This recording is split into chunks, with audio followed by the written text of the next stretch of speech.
উপস্থিত ওলামাই কেরাম, আমন্ত্রিত অতিথিবৃন্দ, দাড়িপাকা আমার মুরব্বী বাবারা, যুবক ভাইয়েরা, পর্দার অন্তরালে রয়েছেন আমার মা বোনেরা, বিশেষ করে আজকে দক্ষিণ সিলাইগড়া দিঘিপাড়া হযরত আবু বকর সিদ্দিক রাদিয়াল্লাহু তাআলা ফাউন্ডেশন ও এলাকাবাসীর উদ্যোগে পবিত্র জশ্নে চৌরসিদি মিলাদুন নবী সাল্লাল্লাহু আলাইহি সাল্লাম হযরত আবু বকর সিদ্দিক রাদিয়াল্লাহু তাআলার স্মরণে কবরবাসীদের ইসালে সওয়াব উপলক্ষে আজকে পঞ্চমতম সুন্নি বার্ষিক সুন্নি মহাসম্মেলনের আয়োজন করা হয়েছে। আজকে যারা টাকা দিয়ে, পয়সা দিয়ে, অর্থ দিয়ে, বুদ্ধি দিয়ে, শ্রম দিয়ে, সার্বিক সহযোগিতার মাধ্যমে এই জান্নাতের বাগান সাজিয়েছেন, সকলের প্রতি আমার আন্তরিক সালাম। আসসালামু আলাইকুম ওয়া রাহমাতুল্লাহি ওয়া বারাকাতুহু। সম্মানিত উপস্থিতি, আপনাদের বসাটা সুন্দর হয় নাই, আপনাদেরকে একটা ডিসিপ্লিনে আসতে হবে। এইভাবে এলোমেলো বিচ্ছিন্ন বিক্ষিপ্তভাবে বসে থাকলে হবে না। এই যে কর্নারটা খালি, এখানে হয়তো মনে পানি পড়ে, উপর থেকে পানি যেখানে পড়ে সেখানে বসার দরকার নাই, সেটা ছাড়া আপনারা সবাইকে সামনের দিকে আসতে হবে। আসেন, সবাইকে সামনের দিকে এসে একটা লেভেলে বসতে হবে সুন্দর করে। এই যে বসতেন, এটাই বসা, এটা জান্নাতের বাগানে বসার কোনো আদব নয়। এটা এটা আপনি আগেই বলছি, যদি আপনার যেখানে পানি পড়ে সেখানে না, কিন্তু বাকি জায়গাটা তো আপনারা ফিল আপ করবেন। আপনারা বসার সৌন্দর্য যতক্ষণ পর্যন্ত না আসবে ততক্ষণ পর্যন্ত আমি আলোচনায় ঢুকবো না। সবাইকে বলছি, আপনারা একজন আরেকজনের চেহারার দিকে তাকান কেন? পিছনে কি আছে আর সামনে কি নাই? যত নেয়ামত সব সামনে, যত নেয়ামত সব আগে, আর যত কেয়ামত সব কোথায়? কথা কয় না কেন? যত নেয়ামত কোথায়? সামনে আসেন, সবাইকে সুন্দর করে। এই যে মোটামুটি এই জায়গাটা একটু সুন্দর হয়ে গেছে, হয়েছে না? সুন্দর হয়েছে না? দেন তো আপনাদেরকে। আপনারা কি আলোচনা শুনতে আসেন নাই? তা আলোচনা শুনতে আসলে আপনাদের পরিবেশ পরিস্থিতি এমন কেন?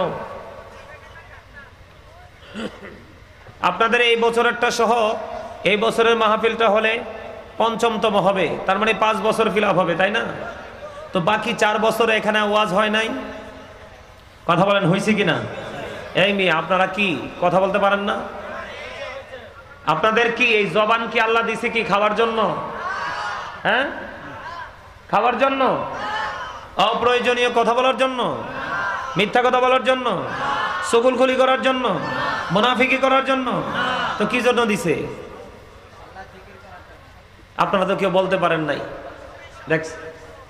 দেখছেন, ওই যে কর্নার থেকে পিচ্ছি একটা বলে দিছে আল্লাহর জিকির করার জন্য। একদম অ্যাবসলিউটলি রাইট বলছে। কারণ আল্লাহ রাব্বুল আলামিন বলেছেন, remember me then I will remember you. Allah বলেছেন, remember me then I will remember you. তোমরা আমাকে স্মরণ করো, আমি তোমাদেরকে স্মরণ করব। ফাযকুরুনি আযকুরুকুম ওয়াশকুরুলি ওয়ালা তাকফুরু। এই আমার কথা একদম স্ট্রেট। এখানে তোমরা মনে করতেছো অনেক মানুষ, কিন্তু আমার কাছে মনে হয় না অনেক মানুষ। আমার কাছে মনে হয় যে 6 কত হয়? আমার কাছে 12 জন মনে হয়। তোমরা মনে করো না যে ওই চিপায় ওই কর্নারে এই কর্নারে মাঝখানে বসে দুষ্টমি করলে আমি দেখবো না। আমি কিন্তু দাঁড় করাবো। আমার জিকিরের সময় আমি দেখছি তোমরা তামাশা করছো, আমি কিন্তু চেহারাগুলো চিন্না রাখছি। আমি কিন্তু একদম এভাবে আঙ্গুল দিয়ে দাঁড় করাবো, আর না হয় এদিক দিয়ে নাইমা যায় দাঁড় কানে ধরে দাঁড় করাবো। হ্যাঁ, তোমাদের তামাশার কারণে আজকেই ধর্মীয় চর্চার জায়গাগুলো পর্যন্ত নষ্ট হয়ে যাচ্ছে। আজকে যদি কোনো জুকার মার্কা বক্তা এখানে আসতো, মুরব্বীরা দাঁড়াইবার জায়গাও পাইতো না। কথা কয় না কেন? রং ঢং তামাশা করার মতো কিছু বক্তা আছে না? হ্যাঁ, আছে না? আজকে আমাদের সুন্নিয়ত কলঙ্কিত, লজ্জিত, অপমানিত। যদিও আহলে সুন্নাহ ওয়াল জামাত ইজ দ্য বেস্ট পার্টি। সুন্নি জামাত হলো শ্রেষ্ঠ জামাত, শ্রেষ্ঠ দল। এই দলকে আল্লাহ রাব্বুল আলামিন বলবে, ইউ গো টু প্যারাডাইস, জান্নাতে চলে যাও। আর এই দলের অন্তর্ভুক্ত হতে না পারলে you have to go to hell, তোমাদের কি চলে যেতে হবে জাহান্নামে। মাস্ট বি জাহান্নামে যেতে হবে। এই টুপিওয়ালারা, আমার কথা হইল এখানে বসতে হলে আদবের সাথে বসতে হবে। আমি তোমাদের টিচার। আমি কি? তোমরা যদি টিচার মনে করে এখানে বসতে পারো তাহলে বসো, অন্য হয় আমি বলবো I say go to your seat, out of sight. অন্যরা যেমন রাস্তায় ঘুরে, তোমরাও রাস্তায় রাস্তায় ঘুরে বাতাস খাও, যাও। বসবা কবরে যাওয়ার পরে বাতাস কত প্রকার ও কি কি। তোমরা যে রং দেখছো, রঙের ডিব্বাটা তো কোথায় জন্ম হয় সেটা জানো না। বসবা দুইটা চোখ খাটার পরে। আমার আলোচনা শুনতে হলে শর্ত মানতে হবে। Stop your mouth everybody. প্রত্যেকের জবানকে বন্ধ রাখতে হবে। 2 নাম্বার, সেকেন্ড কন্ডিশন, 2 নাম্বার শর্ত হলো you listening my lecture very attentively. আমার কথা সবাইকে মন দিয়ে শুনতে হবে। থার্ড কন্ডিশন, ভালো না লাগলে I say go to your seat, out of sight, বাসায় চলে যেতে হবে। এটা তামাশার জায়গা না, এটা জান্নাতের বাগান। এটা কিসের বাগান? যারা সাজাইছে ওরা বলতে পারবে সাজাইতে কত সাফার করতে হয়েছে। যারা মাহফিল করায়, গানের আসর করতে এত কষ্ট হয় না, কারণ টাকা যেই কোনো লোক দেয়। কিন্তু মাহফিলে টাকা বের করতে যে কত কষ্ট, মসজিদের কাজ ধরলে টাকা বের করতে যে কত কষ্ট, মাদ্রাসার কাজ ধরলে আল্লাহর গোলামি করতে গেলে টাকা বের করতে যে কত কষ্ট, যারা কর্তৃপক্ষ টিম থাকে তারা বোঝে। আপনি এককভাবে আপনার ঘর তোলেন, 6 মাসও লাগে না, ঘর দালান উঠে যায়, কিন্তু মসজিদ 6 বছর পরে থাকে, সাদ হয় না। আবার আমরা নিজেদেরকে মুসলমানও দাবি করি, লজ্জা থাকা উচিত। কি দাদা ভাই ঠিক বলছি না? বলছি? আপনারা বলেন আমার কথাকে রং হয়েছে নাকি রাইট? বলছি? আমি যদি আপনাদেরকে রাইট বলে থাকি, অনেক ছেলেদের মাথায় টুপি নাই। কি নাই? তুমি তো চা দোকান আর মাহফিলের মধ্যে কোনো ডিস্টেন্স তৈরি করতে পারো নাই। চা দোকানটা কি আর এই মাহফিলটা কি, এটার মধ্যে যে কম্পেয়ার করতে হয়, সেই কম্পেয়ার করার সেই মেন্টালিটি তো তোমার নাই। কারণ তুমি বলবা আই এম সেন্সলেস। কিতারে কথা কথা কিনলে ঠিক না? এত যদি বিবেক বানাতে হতো আজকে মাহফিলে টুপি বইরাইতো। কি কোন? কারণ দুনিয়ার প্রেমে এমন পড়ছো। আল্লাহ দুনিয়ার প্রেম সম্পর্কে সূরা আল ইমরানের 185 নম্বর আয়াতে বলে দিয়েছেন, ওয়ামাল হায়াতুদ দুনিয়া ইল্লা মাতাউল গুরুর। এই দুনিয়ার জীবনটা, এই পৃথিবীর জীবনটা হায়াতটা একটা ধোঁকা। কে বলেছে? আল্লাহ। তোমরা ধোঁকার মধ্যেই পড়ে আছো না। এই ছোট্ট একটা মাহফিলের প্যান্ডেলও খালি থাকে। তোমরা দেখো না আমাদের বাংলাদেশি হিন্দুরা যখন তাদের পূজা করে, দেখবা দল মত নির্বিশেষে বড় ছোট সবাই দলে দলে যায় তাদের পূজা মণ্ডপে। তাদের কারো কোনো ধরনের কোনো কি থাকে না, আউট কোনো চিন্তা থাকে না। তুমি আমি মুসলমান, আজকে এত সুন্দর জান্নাতের বাগান, তুমি রাস্তায়, ভাবতে অবাক লাগে এবং লজ্জাও লাগে। লজ্জা মানুষের চোখে থাকে, যার লজ্জা নাই তার ঈমান নাই। আরে চক্ষু লজ্জায় তো মানুষ এলাকার মাহফিল হচ্ছে দেখতেও তো আসে কিনা? আসে না? আমার কথা ভুল? কারণ মানুষ অভ্যস্ত হয়ে গেছে। আল্লাহ বলেছেন তোমরা আমাকে স্মরণ করো, আমি তোমাদেরকে স্মরণ করব। কারণ জিকিরের মূল মিনিংটাই হলো স্মরণ করা। কি করা? স্মরণ করা। তোমরা আমাকে স্মরণ করো, আমি তোমাদেরকে স্মরণ করব বলেছে কে? এখন স্মরণটা কেমন করে করতে হবে? ইয়া আইয়ুহাল্লাযীনা আমানু যকুরুল্লাহ যিকরান কাসীরা ওয়াসাব্বিহুহু বুকরাতাও ওয়াসীলা। আল্লাহ বলেছেন ঈমানদারদেরকে ডেকে ডেকে তোমরা বেশি বেশি করে কি করো? আল্লাহর জিকির করো, সকাল টু সন্ধ্যা আল্লাহর পবিত্রতা বর্ণনা করো। জোরে জোরে কন্না সুবহানাল্লাহ। এখন জিকির করতে হলে কোনো কন্ডিশন লাগবে না? কোনো কন্ডিশন লাগবে না। আল্লাহ বলেছেন ফাযকুরুল্লাহ কিয়ামান, দাঁড়িয়ে দাঁড়িয়ে জিকির করো, ও কুউদান, বসে বসে জিকির করো, ওয়া আলা যুনুবিকুম, শুয়ে শুয়ে জিকির করো। জিকির বন্ধ করা যাবে না। এখন তো আমরা আল্লাহর জিকির বন্ধ করে দিয়ে দুনিয়ার জিকির শুরু করছি। কোন জিকির? দুনিয়ার জিকির। কিন্তু এই দুনিয়ার জিকির ভালো না খারাপ? খারাপ। কে বলেছে? আল্লাহ। এই দুনিয়ার জিকির, দুনিয়ার স্মরণ, দুনিয়া নিয়ে ব্যস্ত থাকা, এটা ধোঁকা। মানুষ দুনিয়া নিয়ে ব্যস্ত থাকে কি জন্য? সন্তানের ফিউচারকে ব্রাইটনেস করার জন্য, ভবিষ্যৎকে আলোকিত করার জন্য, তাই না? আল্লাহ রাব্বুল আলামিন কোরআন শরীফের 19 পারা সূরা শুআরার 88 নম্বর আয়াতে বলে দিয়েছেন, ইয়াউমা লা ইয়ানফাউ মালু ওয়ালা বানুন, আপনার সন্তান, আপনার সম্পদ কোনো কিছুই কাল হাসরের দিন কাজে লাগবে না। বলছে কে? আল্লাহ। আমি আওয়াজ দিয়ে কথা বলেন না কেন? আপনাদের সামনে আমি কথা বলছি, আপনারা যদি আওয়াজ দিয়ে কথা না বলেন তাহলে আপনারা কৃপণ হিসাবে বিবেচিত হবেন। কি হিসাবে? কথা বলে না। এই কি এই আপনারা আইয়েন না কিল্লাই এনে আইয়েন এনে এনে স্টেজে চলে আসেন, আসেন। এই ওয়াজ চলাকালীন কোনো কাম নাই, আপনারা ওয়াজ শোনা লাগবো। আইয়েন সবাই বইছেন। আজকের মাহফিলের সভাপতি সাহেব আসছে, সকলে বলেন মারহাবা। আরো যেরকম মারহাবা, আরো মহাব্বতে বলেন মারহাবা। আমার খুশি হইতে পারেন নাই? আপনারা খুশি হন নাই? আরো যেরকম খুশি হন নাই? সবাই হয়েছেন? আমার কথায় কি আপনারা খুশি না বেজার? আমার কথায় কি আপনারা বেখের আগুন নি? হ্যাঁ, আর কথা রাগ হইয়েন না। আই মুসাফির মানুষ, আই কি আই একখানা মুসাফির। আই দোয়া করলে আল্লাহ কবুল করি ফেলবো, বুঝছেন নি? দোয়া লাগবো নি আপনারা? বেকের লাগবো নি? হ্যাঁ, আলহামদুলিল্লাহ কন। আরে আরো যারা করেন আলহামদুলিল্লাহ, আরো মহাব্বতে আলহামদুলিল্লাহ। অল প্রেজ ইজ টু আল্লাহ, সমস্ত প্রশংসা আরো যারা বলেন। আমরা দিন দিন সীমা লঙ্ঘন করতেছি, কথা বলেন ঠিক না বেঠিক? আমরা দিন দিন কি করতেছি? সীমা লঙ্ঘন করতেছি। আমি আপনাদেরকে একটুখানি পরে শোনাই আমরা কি করতেছি। আমি বসো না কিনলেই তোমরা, এই চেয়ারে বউ, চেয়ারে বউ, চেয়ার লই আনো। বাকি উপরে এই সাইডে তারা চেয়ারে বসে, তোমরা নিচে বসতে সুন্দর হয় না। চেয়ার আনো, চেয়ারে বসো। আমার দিকে তাকান। বিসমিল্লাহির রহমানির রহিম। ওমা কিরে, আল্লাহু আকবার কোন লাগে না? বিসমিল্লাহ কইলো। আরে জোরে, আরে আরো জোরে কইছে না। এই আওয়াজে কি ওয়াজ চলবো কোন আমনে? এই মিয়া, জোরে কথা বলতে হবে। আপনারে আল্লাহ জবান দিছে, আল্লাহর গোলামিতে জবানকে নিয়োজিত রাখার জন্য আরেকজনের বোবা বানাই দিছে। আর আপনারে জবান দিয়ে দিছে, আপনি বোঝেন না কেন?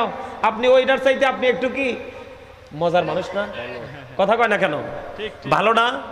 তা আল্লাহ এটারে বোবা বানাইছে আর আপনারে জবান দিছে। আর আপনারে জবান যে দিছে আল্লাহ তো একটা উদ্দেশ্য নিয়েই দিছে। এখন জবাব কি দিতে পারবেন ওপারে যাইয়া? আরে আইতে আছে, আজকে যে বাঁশ লই আইছি, এই বাঁশ কয়জনে যে বাইতলে যেতে পারবো আল্লাহ জানে। এটা প্রত্যেকটা এরিয়াতে চলে, প্রত্যেকটা সারা বাংলাদেশে চলে, এটা সারা ওয়ার্ল্ডে চলে। এটা এই শয়তানিটা। আজকে শয়তানি নিয়ে ওয়াজ করবো, জানেন আপনি? আপনারা কি নিয়ে? শয়তানি নিয়ে আজকে ওয়াজ করবো। এখন শয়তান কি আপনার আমার বন্ধু না শত্রু? শত্রু। ওমা শত্রু যে এটাও কইতে ভয় পায়, চিন্তা করছেন?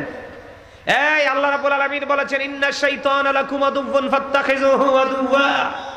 আল্লাহ রাব্বুল আলামিন বলেছেন, Shaitan is the eternal enemy of the believers. ঈমানদারদের প্রকাশ্য শত্রু হলো শয়তান।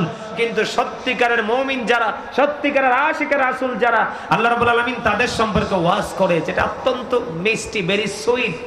আল্লাহ রাব্বুল আলামিন বলতেছে, ইন্না কাইদা শাইতানি কানা দাইফা। আল্লাহ বলেছেন শয়তান ডিসিপশন ইজ ভেরি উইক। শয়তানের ধোঁকা মুমিনের জন্য একেবারে দুর্বল। ওমা সুবহানাল্লাহ দি কয় না? এই ইয়ানের মসজিদের খতিব সাহেব কোনায়? আপনি নি হাজ্জা সান্দুয়ানের খবর আছে, দাঁড়ান নামাজের শেষে। ওমা হাতে আসি কিল্লাই এতক্ষণ সুবহানাল্লাহ কইতো কই, এখন কিন্তু সুবহানাল্লাহ কয় না। অন ইমাম সাহেবরে দৌড়ছি আর এতে আসি দিছে। আপনারা নিয়ে রহস্য আছে। ইমাম সাহেব তো আমার ভাই, আমি বলতে পারবো, মজা করতে পারবো। কথা বলেন না কেন? আরো জোরে। আর ইমাম সাহেব আমার পছন্দ হয়েছে, কারণ তার হাসিটাই মুস্কি হাসি। এটা নবী আমাদেরকে যে হাসির কথা বলেছেন ওইটাই ওনার মধ্যে ফুটে উঠেছে। আসার পরে দেখছি আমারা দেখে মুস্কি হাসি দিছে। আলহামদুলিল্লাহ কন।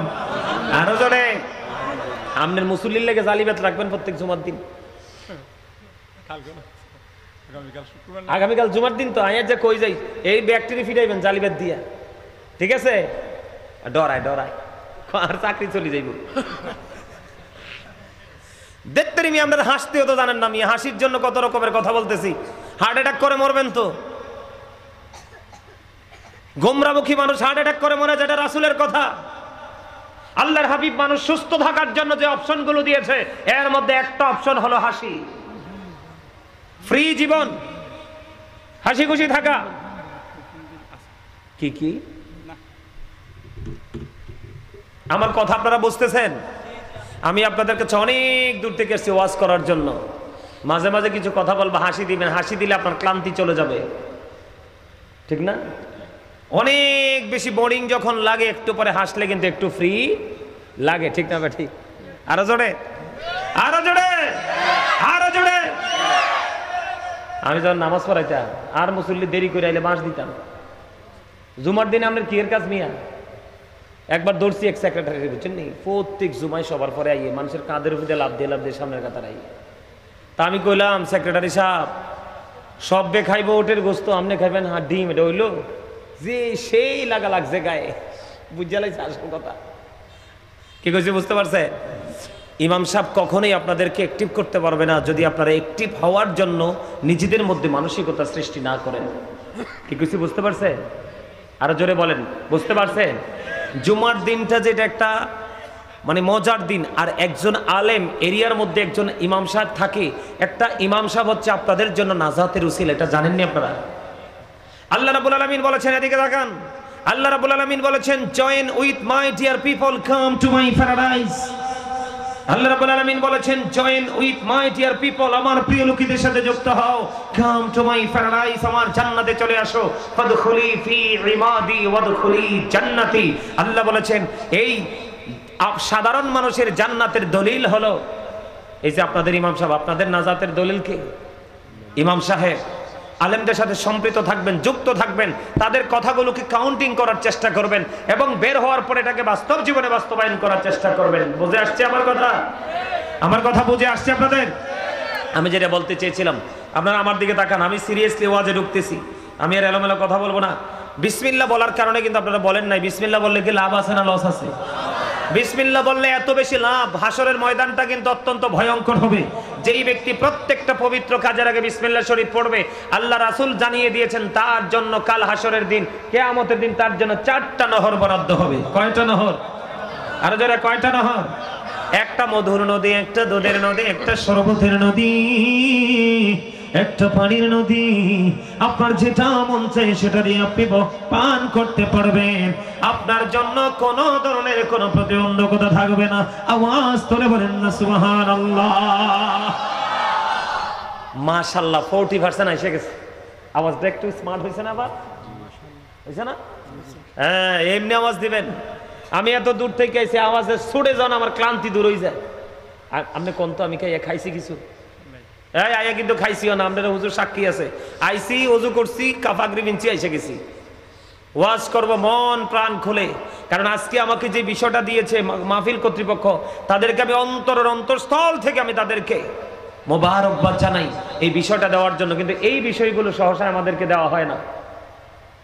এই বিষয়টা পেয়ে আমি অনেক খুশি হয়েছি। এটা দিয়ে আজকে কয়েকদিন যাবত কিন্তু চিন্তা করতেছি, আলোচনা করব, কিন্তু মাহফিল কমিটি বিষয় দেয় একটা, মানে আরেকটা তো করা যায় না, কারণ মাহফিল কমিটিকে খুশি করতে হলে আলোচনা করতে হয়। তবে আজকে আমি তাদেরকে অনেক অনেক বেশি ধন্যবাদ জানাই। সকলে বলুন আমিন, আরো যারা বলেন আমিন। আমি যদি বিসমিল্লাহ পড়ি, আপনারা বিসমিল্লাহ পড়তে পারেন বা না পারেন, আমি তেলাওয়াত শেষ করার পর পরে আপনারা আল্লাহু আকবার বলবেন আওয়াজ তুলে, কারণ আপনাকে আমাকে আল্লাহ জবান দিয়েছে আল্লাহ জিকির করার জন্য। আল্লাহু আকবার এটা জিকির, সুবহানাল্লাহ এটা জিকির, আলহামদুলিল্লাহ এটা জিকির, লা ইলাহা ইল্লাল্লাহ এটা জিকির, কাউকে ভালো কাজের জন্য ডাকা এটা জিকির, কাউকে মন্দ কাজ থেকে বিরত রাখার চেষ্টা করা এটা জিকির, নামাজে দাঁড়িয়েছেন এটা জিকিরের জলসা, কারণ এটাকে জায়গায় দাঁড়িয়ে বসে সম্পন্ন করা হয়। হজে গেছেন ওটাও জিকির, কারণ এটা বিভিন্ন জায়গা পরিদর্শন করে সম্পন্ন করা হয়, ওটাকে বলা হয় জিকিরের জুলুস। তাহলে আমরা জিকির করব না? জিকির করলে লাভ না লস? এত বেশি লাভ আমার নবীজি বলে দিয়েছে। এদিকে তাকান, আমার নবীজি বলেছেন, কেউ যদি জিকির করতে করতে আল্লাহর দিকে 1 বিঘা পরিমাণ এগিয়ে যায়, আমার আল্লাহ ডেকে ডেকে বলে, হাবিব আপনি জানিয়ে দেন, আমি আল্লাহ কথা দিলাম, আমি আমার ওই বান্দার দিকে 1 গজ পরিমাণ আমি আল্লাহ এগিয়ে আসি। জিকির করতে করতে আমার কোন বান্দা যখন এক হাত পরিমাণে আমি আল্লাহর দিকে এগিয়ে আসি রে, আমি আল্লাহ কথা দিলাম হাবিব আপনি জানিয়ে দেন, আমি আল্লাহ কথা দিলাম আমার বান্দা যখন জিকির করতে করতে এক হাত পরিমাণে এগিয়ে আসে, আমি আমার ওই বান্দার দিকে 2 হাত পরিমাণে এগিয়ে আসি। আমার নবীকে আমার আল্লাহ ডেকে বলে হাবিব আপনি জানিয়ে দেন গো, আমি আল্লাহ কথা দিলাম আমার বান্দাগুলো যখন জিকির করার জন্য হেঁটে হেঁটে আসে